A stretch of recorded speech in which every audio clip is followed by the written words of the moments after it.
Lucknow NIA court में हुई PFI सदस्यों की पेशी। तो ये बड़ी खबर मिल रही है। तो ताजा अपडेट आपको दे रहे हैं। गिरफ्तारी के बाद अब एनआईए कोर्ट में पेशी हुई है पीएफआई सदस्यों की। पीएफआई सदस्यों को कोर्ट लेकर पहुंची एटीएस। तो यूपी एटीएस की तरफ से बड़ी कार्रवाई को अंजाम दिया गया था और अब जो गिरफ्तारी हुई है उसके बाद गिरफ्तार किए गए सदस्यों को कोर्ट के सामने रखा गया। तो पीएफआई सदस्यों को कोर्ट लेकर पहुंची यूपी एटीएस। तो दोनों पीएफआई सदस्यों के रिमांड के लिए ये पेशी है। तो जज के सामने दोनों को पेश किया गया है पीएफआई मामले पर। ये ताजा अपडेट। तो बता दें कि पीएफआई के पकड़े गए अभियुक्तों को एटीएस ने एनआईए कोर्ट लेकर पहुंची, जहां पर एटीएस ने दोनों आरोपियों को रिमांड के लिए एनआईए कोर्ट के सामने पेश किया। जज के सामने दोनों पीएफआई अभियुक्तों को पेश किया गया है। तो ये बड़ी खबर आपको दे रहे हैं। तो जिस तरह से गिरफ्तारी की गाज गिरी है, बांग्लादेश से इसका कनेक्शन जो है वो बताया जा रहा है और अब रिमांड को लेकर कोर्ट के समक्ष इन दोनों ही गिरफ्तार आरोपियों को पेश किया गया। तो यूपी एटीएस की तरफ से लगातार जो शिकंजा कसने की कोशिश जारी है और माना जा रहा है कि इसमें और अहम खुलासे जो है रिमांड के दौरान हो सकते हैं और इसी के लिए कोर्ट के सामने इनको पेश किया गया। उसी दौरान की ये तस्वीर आपको दिखा रहे हैं। तो जज के सामने दोनों पकड़े गए पीएफआई सदस्यों को पेश किया गया है, जहां पर यूपी एटीएस की तरफ से रिमांड की पेशकश की गई।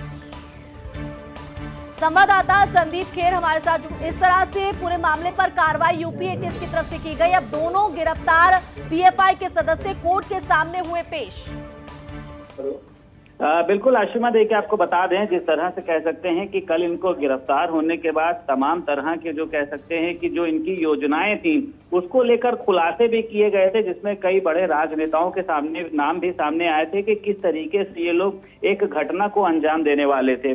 और आज जिस तरह से देखिए इनको कोर्ट में पेश किया गया है और साफ तौर पर देखा जा रहा है कि अब आगे की जो कार्यवाही होगी, जिसमें पुलिस इनको रिमांड पर ले सकती है और इनसे तमाम तरह की जो बातें हैं उनको निकलवाने का काम करेगी कि आखिर ये लोग कब से काम कर रहे हैं, क्योंकि इसके पहले भी पीएफआई का जो नाम है वो कई तरह के आतंकी संगठनों में आ चुका है, जिसके बाद इस पर कई तरह की कार्यवाही भी करी गई थी।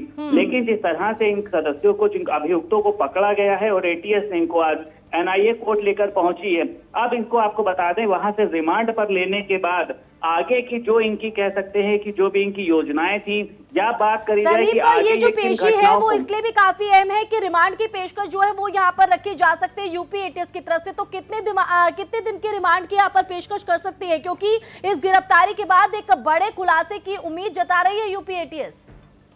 अब बिल्कुल देखिए, जाहिर सी बात है, इसमें कोई दो राय नहीं है कि जिस तरह से ये अभियुक्त तो पकड़े गए उसमें एक बड़ी घटना को अंजाम देने वाले थे ये लोग। और कहीं ना कहीं से उस घटना में साफ तौर पर देखा जा रहा था कि बड़े जो राजनेता थे उनके नाम शामिल थे और उसमें ये लोग कई जगह पर ऐसा कांड करने वाले थे। अब जिस तरीके से देखिए अभी इन्होंने जिस तरह से आज कोर्ट में वहां पर पुलिस लेकर एटीएस लेकर पहुंची है, अब जज के सामने इन अभियुक्तों को जब पेश किया जाएगा तो उसमें कितने दिन की रिमांड जो है वो वहां की तरफ से मिलती है ये अभी किसी तरह से तय नहीं है। लेकिन पुलिस चाहेगी कि ज्यादा से ज्यादा दिनों के लिए इन दोनों को रिमांड पर लिया जाए। इनके साथ कौन कौन और लोग भी शामिल थे, क्योंकि जिस तरह से देखिए केरल से जुड़े हुए ये लोग रहे हैं, जिसको लेके कल एडीजी लॉ ने एक प्रेस कॉन्फ्रेंस भी करी और भी कई खुलासे इनकी तरफ से किए गए थे। लेकिन अभी भी उन पूरे तरह के कह सकते हैं खुलासे नहीं हो पाए हैं। और आपको बता दें, इसको लेकर जहां एक तरफ हर एक जगह पर अलर्ट कर दिया गया है, साफ तौर पर ये कहा गया है कि हर एक जगह को चौकन्ने मोड पर रखा जाए। बिल्कुल, और इस गिरफ्तारी के बाद पूरी यूपी जो है इस वक्त अलर्ट पर है।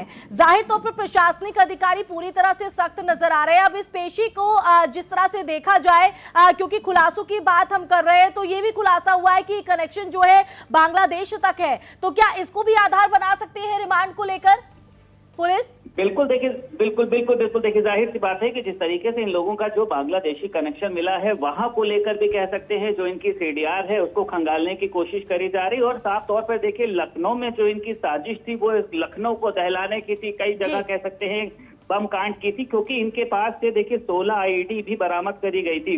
जो संवेदनशील जगहें हैं वहां पर ब्लास्ट करने की तैयारी में थे। अगर हम बात करें चाहे वो स्टेशन को लेकर हो या फिर एयरपोर्ट को लेकर हो, तो पुलिस की तरफ से कह सकते हैं कल एक बेहतरीन पहल करी गई है, कह सकते हैं एक बेहतरीन काम किया गया है कि इन दोनों लोगों को गिरफ्तार किया गया है। अब आगे की योजना किस तरीके से होगी, इन दोनों को कितने दिन पर रिमांड पर लिया जाता है और कितने बड़े जो खुलासे हैं, इनके पीछे का जो आका कौन है, इनका मास्टरमाइंड कौन है, इनको बारूद कौन सप्लाई कराता था, ये जो तमाम बातें हैं ये पुलिस के सामने चुनौती के तौर पर रहेंगी।